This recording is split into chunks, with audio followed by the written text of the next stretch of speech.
ನಗರದ ನೆಹರು ಕ್ರೀಡಾಂಗಣದಲ್ಲಿ ಆಯೋಜಿಸಿದ್ದ 76ನೇ ಗಣರಾಜ್ಯೋತ್ಸವದಲ್ಲಿ ಮಾತನಾಡಿದ ಶಾಸಕ ರವಿಕುಮಾರ್, ದೇಶದ ಪ್ರತಿಯೊಬ್ಬ ಪ್ರಜೆಗೂ ಸಮಾನ ಶಿಕ್ಷಣ, ಮೂಲಭೂತ ಹಕ್ಕುಗಳು, ಶಿಕ್ಷಣ ಹಕ್ಕುಗಳು ಸಿಕ್ಕಿದ್ದು ಸಂವಿಧಾನದಿಂದ. ಕಟ್ಟಕಡೆಯ ಪ್ರಜೆಗೂ ಸಮಾನ ಹಕ್ಕು ನೀಡಿದ ಅಂಬೇಡ್ಕರ್ ಹಾಗೂ ಸ್ವಾತಂತ್ರ್ಯಕ್ಕಾಗಿ ಹೋರಾಡಿ ಮಡಿದ ಮಹನೀಯರಿಗೆ ಋಣಿಯಾಗಿರಬೇಕು ಎಂದು ಹೇಳಿದರು. ತಹಶೀಲ್ದಾರ್ ಬಿಎನ್ ಸ್ವಾಮಿ ಮಾತನಾಡಿ, ಭಾರತೀಯರ ಐಕ್ಯತೆಯ ಸಂಕೇತವಾಗಿ ಗಣರಾಜ್ಯೋತ್ಸವ ಆಚರಿಸಲಾಗುತ್ತಿದೆ. ದೇಶದ ಪ್ರತಿಯೊಬ್ಬರೂ ನಾವು ಭಾರತೀಯರು ಎಂಬ ಭಾವನೆ ಬೆಳೆಸಿಕೊಂಡು ದೇಶವನ್ನು ಪ್ರಗತಿಯತ್ತ ಕೊಂಡೊಯ್ಯಬೇಕು. ಗಣತಂತ್ರ ವ್ಯವಸ್ಥೆಯ ಚೌಕಟ್ಟಿನಲ್ಲಿ ಜಾತ್ಯತೀತ ಮೌಲ್ಯಗಳ ಪರದೆಯಲ್ಲಿ ಮತ್ತು ಭ್ರಾತೃತ್ವದ ಬೆಸುಗೆಯಲ್ಲಿ ಸತ್ಯ, ನಿಷ್ಠೆ, ಪ್ರಾಮಾಣಿಕತೆಯಿಂದ ರಾಷ್ಟ್ರೀಯ ಭಾವೈಕ್ಯತೆಯನ್ನು ಸಕಾರಗೊಳಿಸಲು ಮತ್ತಷ್ಟು ಸಾಂಘಿಕವಾಗಿ ಶ್ರಮಿಸೋಣ.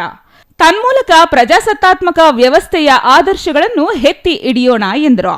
ಇನ್ನು ಈ ಸಂದರ್ಭದಲ್ಲಿ ತಾಲೂಕು ಪಂಚಾಯಿತಿ ಇಒ ಆರ್ ಹೇಮಾವತಿ, ಪೌರಾಯುಕ್ತ ಮಂಜುನಾಥ್, ನಗರಸಭೆ ಅಧ್ಯಕ್ಷ ಎಂವಿ ವೆಂಕಟಸ್ವಾಮಿ, ಉಪಾಧ್ಯಕ್ಷೆ ರೂಪಾ ನವೀನ್, ಕ್ಷೇತ್ರ ಶಿಕ್ಷಣಾಧಿಕಾರಿ ನರೇಂದ್ರ ಕುಮಾರ್ ಮತ್ತಿತರರು ಹಾಜರಿದ್ದರು. ಛಾಯಾ ರಮೇಶ್, ಸಿಟಿವಿ ನ್ಯೂಸ್, ಶಿಡ್ಲಘಟ್ಟ.